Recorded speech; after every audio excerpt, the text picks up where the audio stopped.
안녕하세요. 오늘은 야고보서 말씀을 함께 공부하는 세 번째 시간입니다.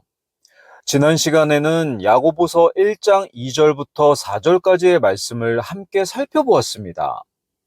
야고보는 여러 가지 시험을 만날 때 그것을 다 기쁨으로 여기라고 말씀했습니다. 이 말씀은 시험 자체를 기뻐하라는 뜻이 아니라 하나님께서 그 시험을 통해 우리의 믿음을 단련하시고 우리를 더욱 성숙한 그리스도인으로 빚어가신다는 사실을 바라보며 기뻐하라는 말씀이었습니다. 또한 믿음의 단련은 인내를 이루고 인내를 완전히 이루면 우리가 완전하고 완벽하여 아무것도 부족함이 없는 사람으로 자라가게 된다는 것도 함께 살펴보았습니다. 그런데 지난 시간 말씀을 공부하면서 이런 질문이 생길 수 있습니다. 시험이 믿음을 단련하는 과정이라는 것은 알겠는데, 그러면 막상 시험을 만나면 어떻게 해야 할까요? 시험 가운데 있을 때 우리는 무엇을 구해야 할까요? 어떻게 해야 하나님께서 원하시는 모습으로 시험을 통과할 수 있을까요? 야고보는 이어지는 말씀에서 그 질문에 대한 답을 우리에게 알려줍니다. 먼저 오늘의 본문인 야고보서 1장 5절 말씀을 읽어보겠습니다. 너희 중에 어떤 사람이 지혜가 부족하거든 모든 사람에게 너그러이 주시고 꾸짖지 아니하시는 하나님께 구하라. 그러면 그분께서 그것을 그에게 주시리라. 이 말씀은 많은 성도들이 잘 알고 있는 말씀입니다. 그래서 이 말씀을 읽을 때 흔히 하나님께서 우리의 삶에 필요한 지혜를 주신다는 말씀으로만 이해할 수 있습니다. 물론 하나님께서는 우리의 삶에도 필요한 지혜를 주시는 분이십니다. 그러나 이 말씀을 바르게 이해하려면 반드시 앞뒤 문맥을 함께 살펴보아야 합니다. 성경은 언제나 문맥 속에서 이해해야 합니다. 야고보는 갑자기 새로운 주제를 시작하고 있는 것이 아닙니다. 2절부터 계속 같은 내용을 이어서 말씀하고 있습니다. 2절에서는 여러 가지 시험을 말씀했습니다. 3절에서는 믿음의 단련을 말씀했습니다. 4절에서는 인내를 완전히 이루라고 말씀했습니다. 그리고 곧바로 5절에서 지혜를 말씀합니다.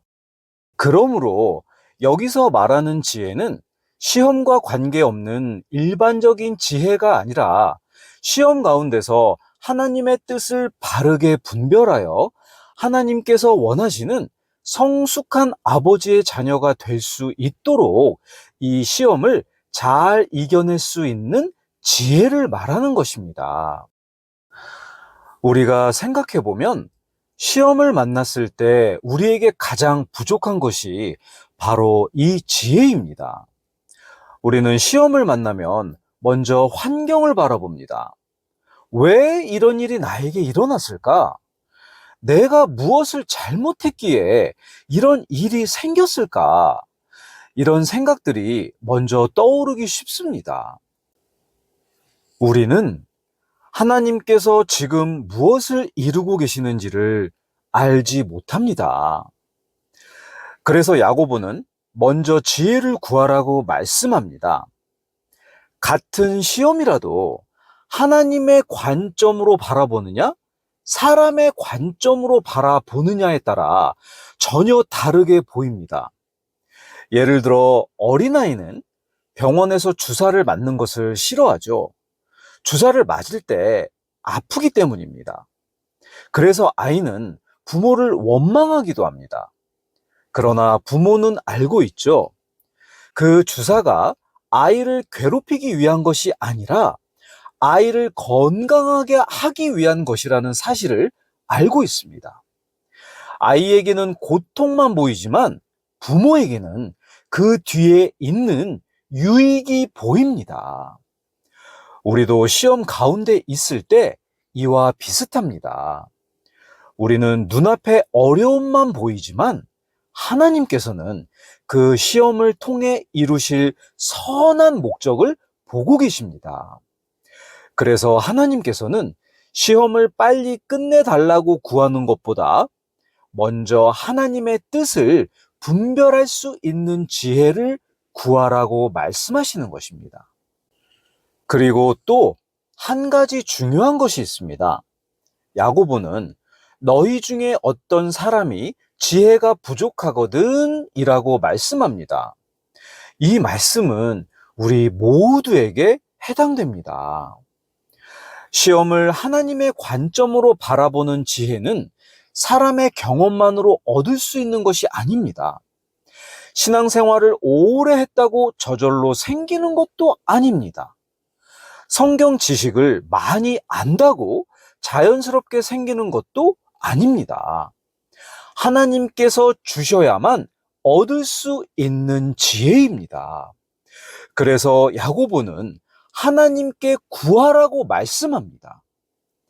그리고 여기서 야고보는 하나님을 아주 아름답게 소개하는데요. 모든 사람에게 너그러이 주시고 꾸짖지 아니하시는 하나님. 참 은혜가 되는 말씀입니다. 우리는 사람에게 같은 질문을 여러 번 하면 눈치가 보일 때가 있죠. 어떤 사람은 그것도 모르느냐, 전에 알려주지 않았느냐, 이렇게 말하기도 합니다. 그러나 하나님께서는 그렇지 않으십니다. 하나님께서는 우리의 부족함 때문에 우리를 외면하지 않으십니다. 오히려 자신의 부족함을 인정하고 하나님께 나아오는 사람을 기뻐하십니다. 또 하나님께서는 너그러이 주신다고 말씀합니다. 우리 하나님께서는 인색하신 분이 아니십니다. 아낌없이 베푸시는 분이십니다. 그리고 또 꾸짖지 아니하시는 하나님이라고 말씀합니다. 우리는 시험 가운데 믿음이 흔들릴 때도 있고 낙심할 때도 있습니다. 기도하다가 마음이 무너질 때도 있습니다. 그러나 하나님께서는 그런 우리를 밀어내시는 분이 아니십니다. 우리가 하나님께 나아가면 우리의 기도를 들으시고 필요한 지혜를 주시는 분이십니다. 이 말씀은 시험 가운데 있는 성도들에게 큰 위로가 되는 말씀입니다. 그런데 하나님께서는 지혜를 구하라고 말씀하시면서 한 가지를 함께 말씀하십니다. 6절 말씀을 보겠습니다. 그러나 그는 믿음으로 구하고 어떤 일에도 흔들리지 말라. 흔들리는 자는 마치 바람에 밀려 요동하는 바다 물결 같나니. 먼저 여기서 믿음으로 구하라는 말씀을 생각해 보겠습니다. 믿음으로 구한다는 것은 무엇을 의미하는 것일까요?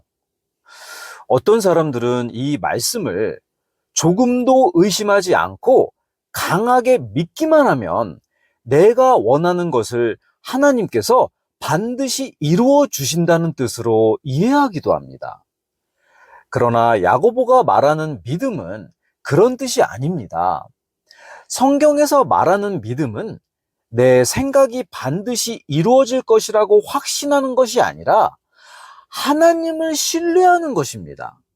다시 말하면 하나님께서는 나보다 이 상황을 더 잘 알고 계신다. 하나님께서는 가장 선한 길로 인도하신다. 비록 지금은 이해되지 않아도 하나님께서는 반드시 선한 뜻을 이루신다. 이것을 믿는 것이 성경이 말하는 믿음입니다.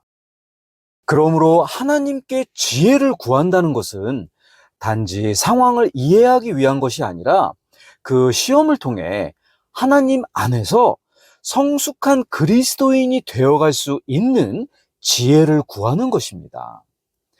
동시에 그 상황을 하나님께서 원하시는 방식으로 잘 헤쳐나갈 수 있도록 인도받는 지혜를 구하는 것입니다.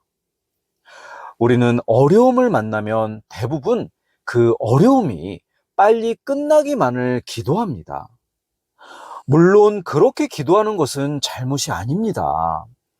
병이 낫게 해달라고 기도할 수도 있고, 경제적인 어려움이 해결되게 해달라고 기도할 수도 있으며, 가정의 문제가 회복되게 해달라고 기도할 수도 있습니다. 하나님께서는 우리의 형편을 아시는 아버지이십니다. 그러나 그와 함께 우리는 이런 기도도 드려야 하겠습니다. 하나님, 이 시험을 통해 제 믿음을 더욱 자라게 하여 주십시오. 이 시험 가운데서도 제가 하나님의 말씀만을 붙들게 하여 주십시오. 이것이 야고보가 말씀하는 믿음으로 구하는 모습이 아닐까요? 그리고 야고보는 어떤 일에도 흔들리지 말라고 말씀합니다. 여기서 흔들린다는 것은 단순히 마음이 약해지는 것을 말하는 것이 아닙니다. 하나님을 신뢰하였다가 다시 자신의 생각을 더 의지하고 말씀을 붙들었다가 다시 환경만 바라보며 하나님께 맡겼다가 다시 모든 것을 자신의 힘으로 해결하려는 마음이 나뉘는 상태를 말합니다. 그래서 야고보는 흔들리는 사람을 바다 물결에 비유합니다. 바다 물결은 자기 힘으로 움직이지 않습니다. 바람이 부는 대로 이리저리 밀려갑니다.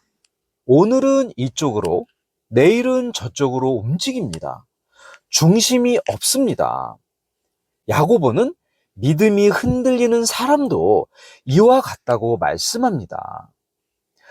환경이 좋을 때는 하나님을 신뢰하는 것처럼 보입니다.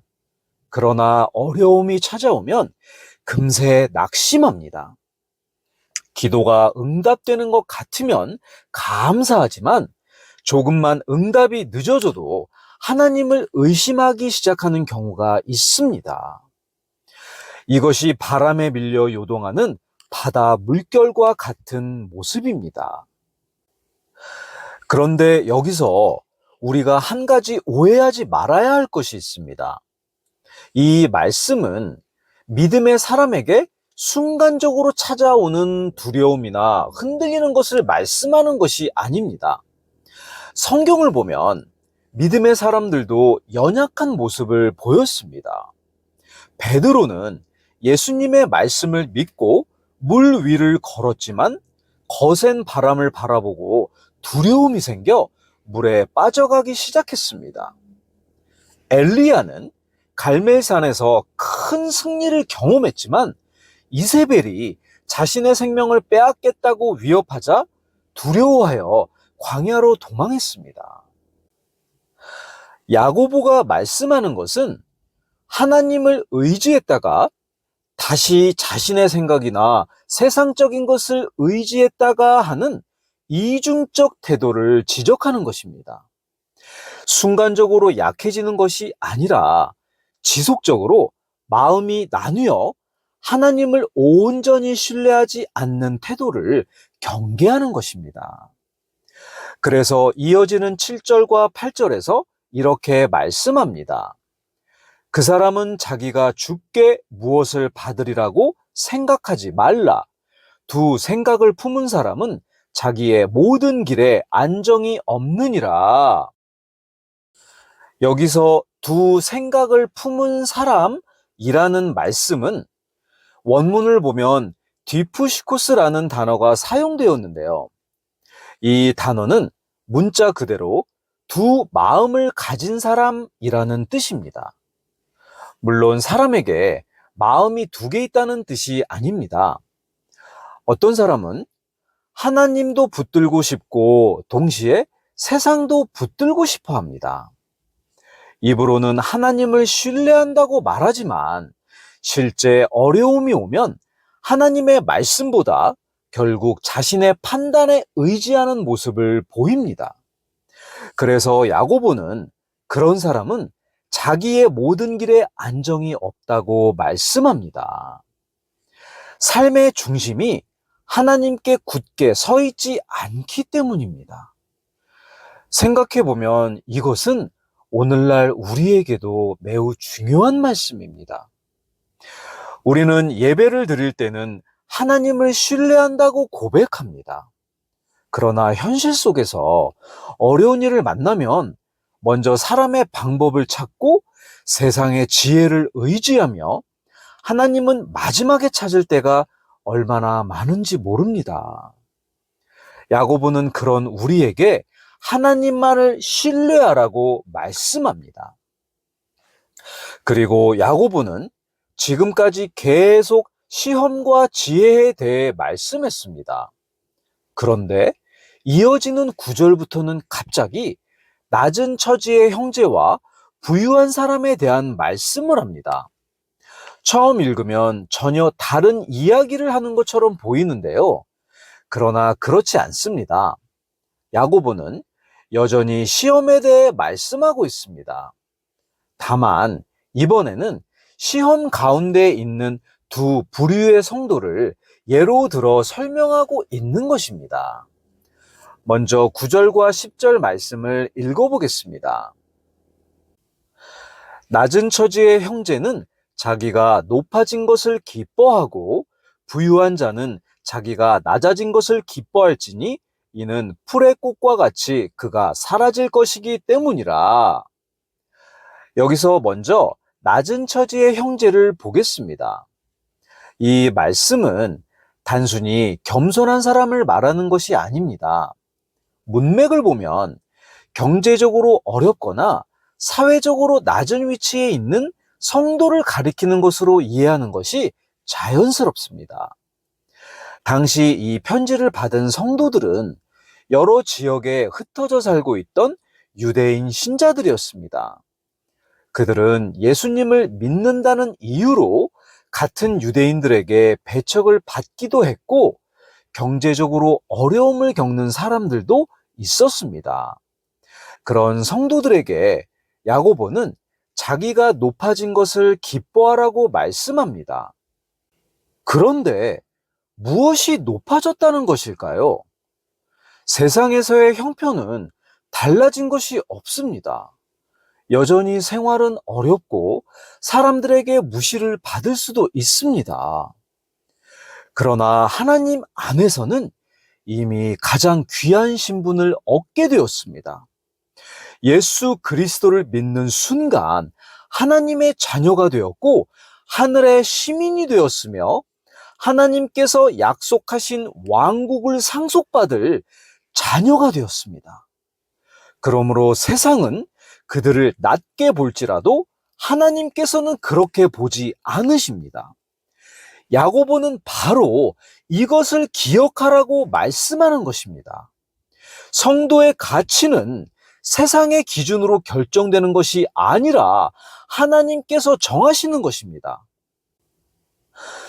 그리고 반대로 부유한 사람에게는 자기가 낮아진 것을 기뻐할지니 라고 말씀합니다. 이 말씀도 처음에는 이해하기 쉽지 않습니다. 왜 부유한 사람이 낮아진 것을 기뻐해야 할까요? 세상은 높아지는 것을 자랑하라고 말합니다. 돈이 많으면 성공했다고 말하고 높은 자리에 올라가면 그것을 자랑하라고 합니다. 그러나 하나님께서는 전혀 다르게 말씀하십니다. 부유한 사람도 하나님 앞에서는 자신을 낮추어야 한다는 것입니다. 세상의 부는 영원하지 않습니다. 그 부를 주신 분도 그 부를 거두어 가실 수 있는 분도 하나님이십니다.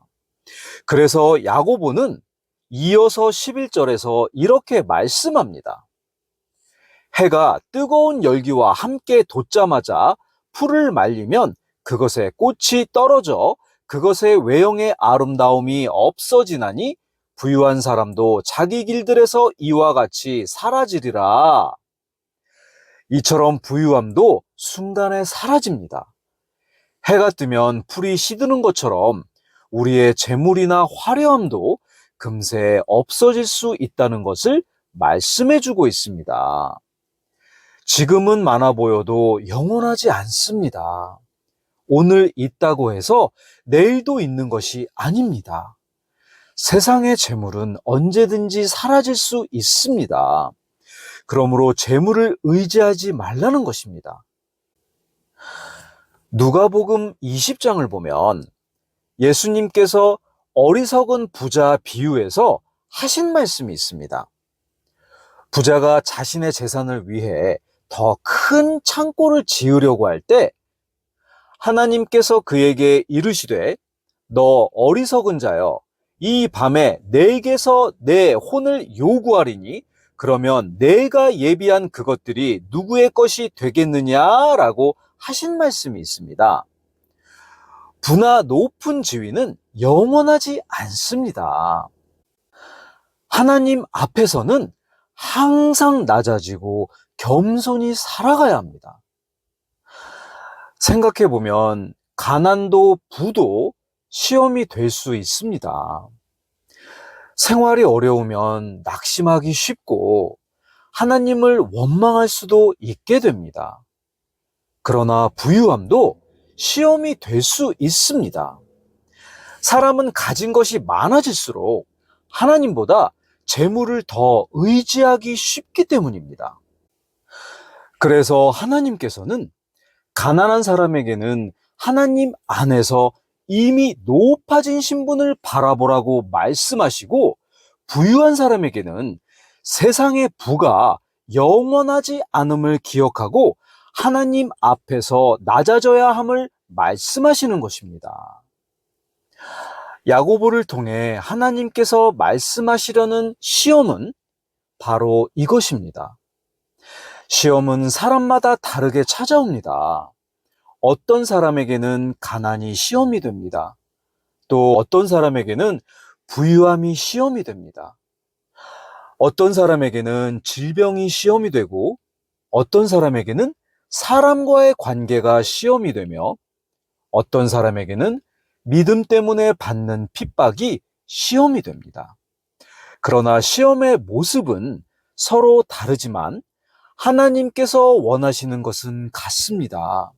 어떤 형편 가운데서도 하나님만을 신뢰하라는 것입니다. 그리고 이어지는 12절에서 야고보는 다시 처음의 주제로 돌아옵니다. 12절 말씀을 보겠습니다. 시험을 견디는 사람은 복이 있나니 이는 그가 단련을 받은 뒤에 주께서 자신을 사랑하는 자들에게 약속하신 생명의 왕관을 받을 것이기 때문이라. 여기서 야고보는 2절에서 시작했던 말씀을 다시 한번 정리합니다. 시험을 견디는 사람은 복이 있다고 말씀합니다. 여기서 견디는 사람은 단순히 이를 악물고 참는 사람이 아닙니다. 하나님을 신뢰하며 끝까지 믿음을 지키는 사람입니다. 그리고 단련을 받은 뒤에 라는 말씀도 중요합니다.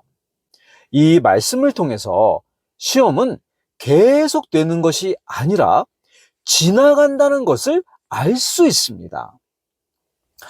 하나님께서는 우리의 믿음을 단련하시기 위해 시험을 허락하시지만 그 시험에는 하나님의 목적이 있습니다. 그리고 하나님께서 정하신 때가 되면 그 목적을 이루십니다. 우리는 시험 가운데 있을 때는 끝이 보이지 않을 수 있습니다. 그러나 하나님께서는 시작도 아시고 끝도 아시는 분이십니다. 그래서 야고보는 시험을 견디는 사람이 복이 있다고 말씀하는 것입니다. 그리고 여기서 생명의 왕관이라는 말씀을 잠시 생각해 보겠습니다. 이 말씀을 읽으면서 어떤 분들은 그러면 생명의 왕관을 받아야 구원을 받는다는 뜻인가? 이렇게 생각할 수도 있습니다. 그러나 그런 뜻은 아닙니다. 성경은 사람이 오직 예수 그리스도를 믿음으로 의롭게 된다고 분명하게 가르칩니다.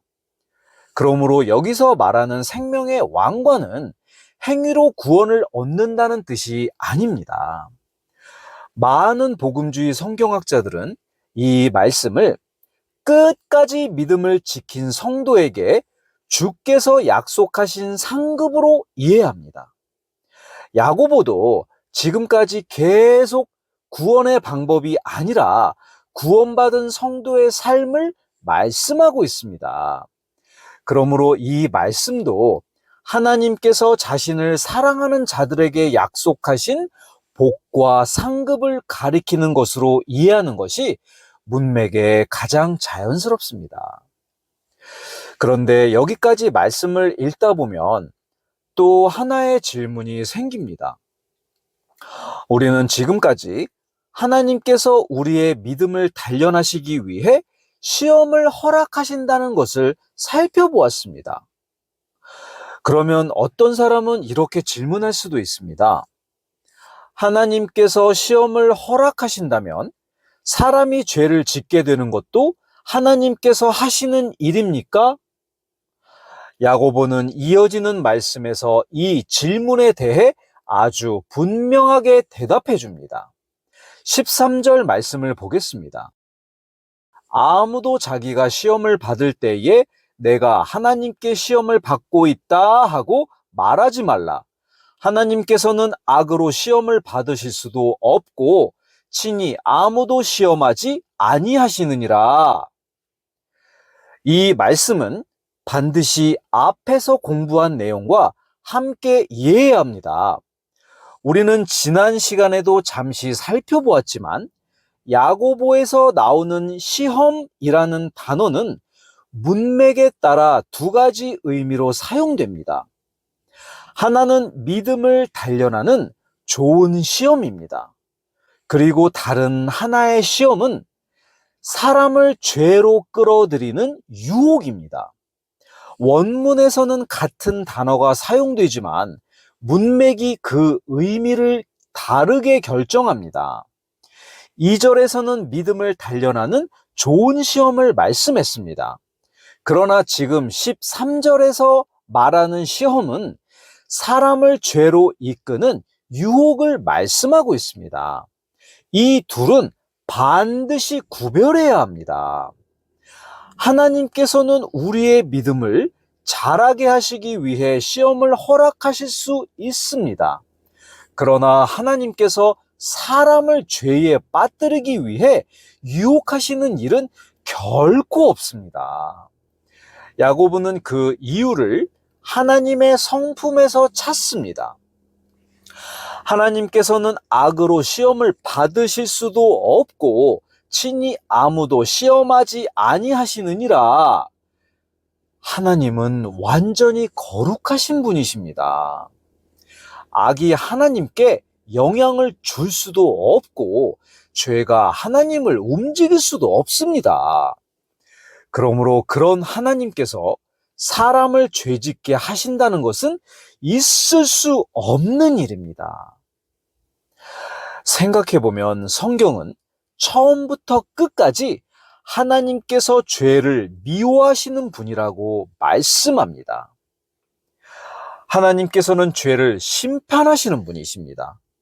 또한 죄 가운데 있는 우리를 구원하시기 위해 자신의 아들 예수 그리스도를 보내셨습니다. 그런 하나님께서 사람을 죄 가운데로 이끄신다는 것은 성경 전체의 가르침과 맞지 않습니다. 그러므로 우리는 죄를 지었을 때 하나님께 책임을 돌려서는 절대 안 됩니다. 또 환경 때문이라고만 말해서도 안 됩니다. 그러면 사람은 왜 유혹을 받게 되는 것일까요? 그 답을 야고보가 14절과 15절에서 말씀합니다. 오히려 모든 사람은 자기 자신의 욕심에 이끌려 유혹을 받을 때에 시험을 받나니 그런즉 욕심이 잉태하면 죄를 낳고 죄가 완료되면 사망을 낳느니라. 여기서 야고보는 죄가 어떻게 시작되는지를 아주 분명하게 설명합니다. 죄는 하나님에게서 시작되지 않습니다. 죄는 우리 안에 있는 욕심에서 시작됩니다. 여기서 욕심이라는 말은 단순히 무엇을 많이 가지고 싶어 하는 마음만을 말하는 것이 아닙니다. 하나님의 뜻보다 자신의 뜻을 앞세우려는 죄된 본성을 포함하는 말입니다. 예를 들어 같은 상황을 보더라도 사람마다 반응이 다릅니다. 같은 돈을 보더라도 어떤 사람은 정직하게 일해서 벌려고 합니다. 그러나 어떤 사람은 그것을 훔치고 싶은 마음을 품습니다.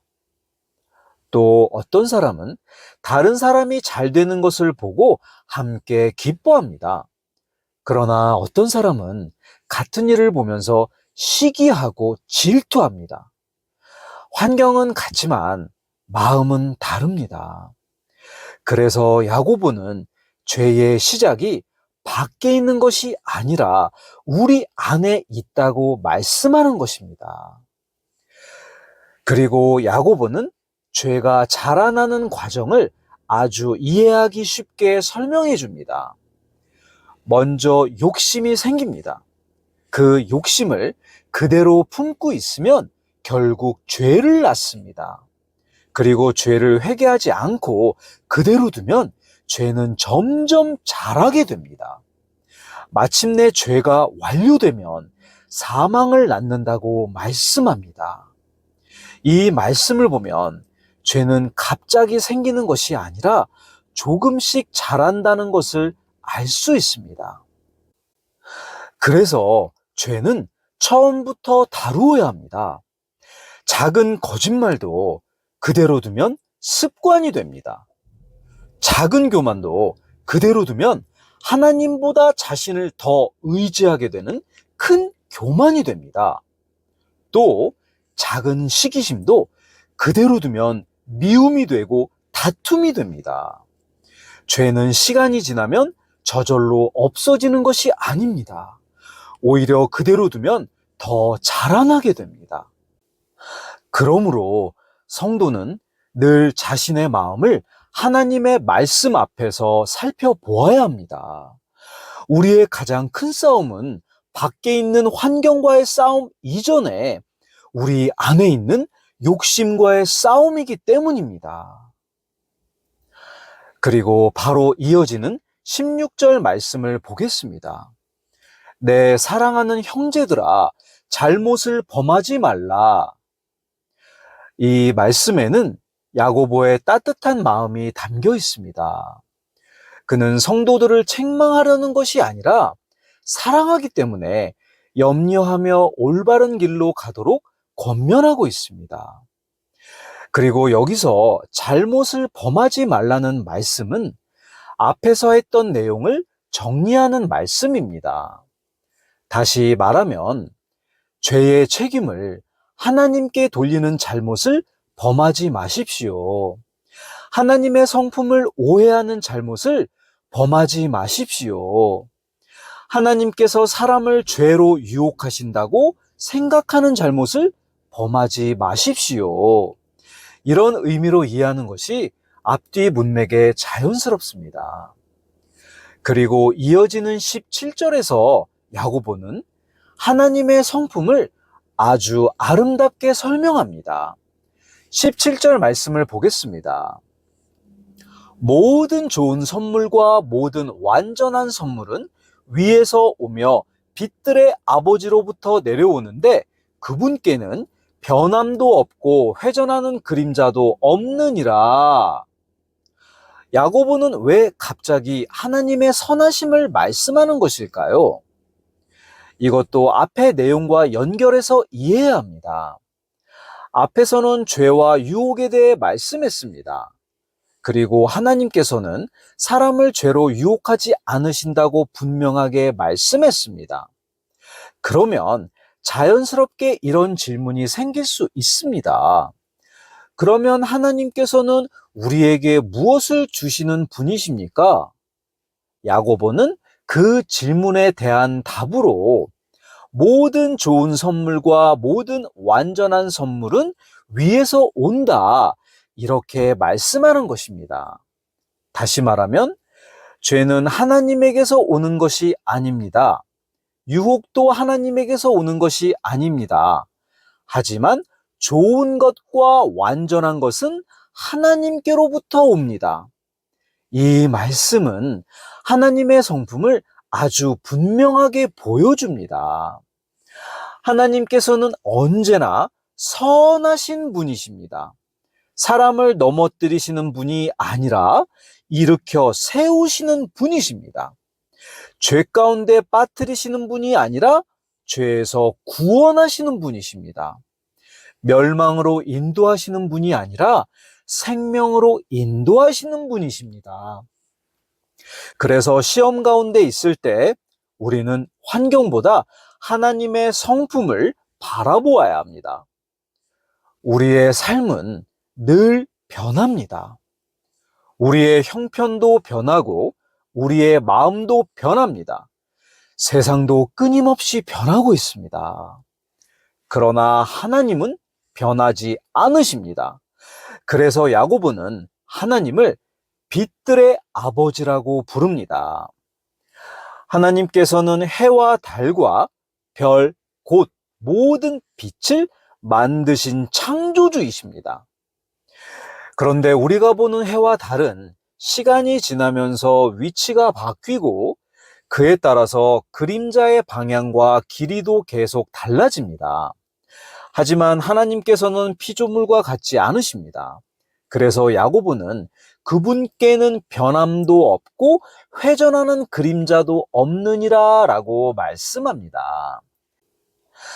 이 말씀은 하나님께서는 언제나 한결같으신 분이라는 뜻입니다. 세상은 변하고 우리의 형편도 변하지만 하나님의 사랑은 변하지 않고 하나님의 약속도 변하지 않으며 하나님의 선하심도 변하지 않습니다. 그러므로 우리는 언제나 동일하신 하나님을 신뢰해야 합니다. 이것이 야고보가 우리에게 가르쳐주는 믿음의 자세입니다. 그리고 야고보는 마지막으로 하나님께서 우리에게 주신 가장 큰 선물을 말씀합니다. 18절 말씀을 보겠습니다. 그분께서 자신의 뜻에 따라 진리의 말씀으로 우리를 낳으셨으니 이것은 우리가 그분의 창조물 중 첫 열매 종류가 되게 하려 하심이라. 여기서 야고보는 하나님께서 우리를 진리의 말씀으로 낳으셨다고 말씀합니다. 이 말씀은 육체의 출생을 말하는 것이 아니라 영적인 출생을 말하는 것입니다. 우리는 하나님의 말씀을 통해 복음을 들었고 예수 그리스도를 믿음으로 새로운 생명을 얻게 되었습니다. 이것은 우리의 노력이나 행위로 이루어진 것이 아닙니다. 하나님의 뜻에 따라 하나님께서 은혜로 베풀어 주신 선물입니다. 또 야고보는 이렇게 말씀합니다. 이것은 우리가 그분의 창조물 중 첫 열매 종류가 되게 하려 하심이라. 성경에서 첫 열매는 하나님께 가장 먼저 드리는 열매를 말합니다. 이스라엘 백성들은 수확을 시작할 때 가장 먼저 거둔 열매를 하나님께 드렸습니다. 이 첫 열매는 단지 처음 것이 아니라 하나님께 드리기에 합당한 가장 귀한 것으로 하나님께 구별하여 올려드리는 헌신의 상징이었습니다. 야고보는 바로 이 표현을 사용하여 하나님께서 우리를 세상 가운데서 구별하시고 하나님께 속한 백성으로 삼으셨다는 사실을 말씀하고 있습니다. 또한 하나님께서는 수많은 창조물 가운데서 특별히 우리를 진리의 말씀으로 하나님의 자녀로 삼으셨습니다. 그러므로 우리는 더 이상 세상에 속한 사람들이 아니라 하나님께 속한 사람들입니다. 그렇기 때문에 우리의 삶도 하나님께 속한 사람답게 거룩하게 살아가야 하겠습니다. 그러므로 시험 가운데 있을 때 하나님을 원망해서는 절대 안 됩니다. 오히려 우리를 살리시고 하나님의 자녀로 삼아주신 선하신 하나님만을 끝까지 신뢰해야 합니다. 오늘 저희가 야고보서 1장 5절부터 18절까지의 말씀을 함께 살펴보았습니다. 하나님께서는 지금도 우리의 믿음을 단련하시고 우리 안에서 선한 일을 이루어가고 계십니다. 비록 지금은 시험이 힘들고 이해되지 않을 수도 있습니다. 그러나 하나님께서는 결코 우리를 버리지 않으십니다. 좋은 것을 주시는 하나님, 변함이 없으신 하나님, 그리고 진리의 말씀으로 우리를 자녀로 삼아주신 하나님만을 온전히 신뢰하며 끝까지 믿음으로 살아가는 저희 모두가 되기를 소망합니다. 다음 시간에 뵙겠습니다. 감사합니다.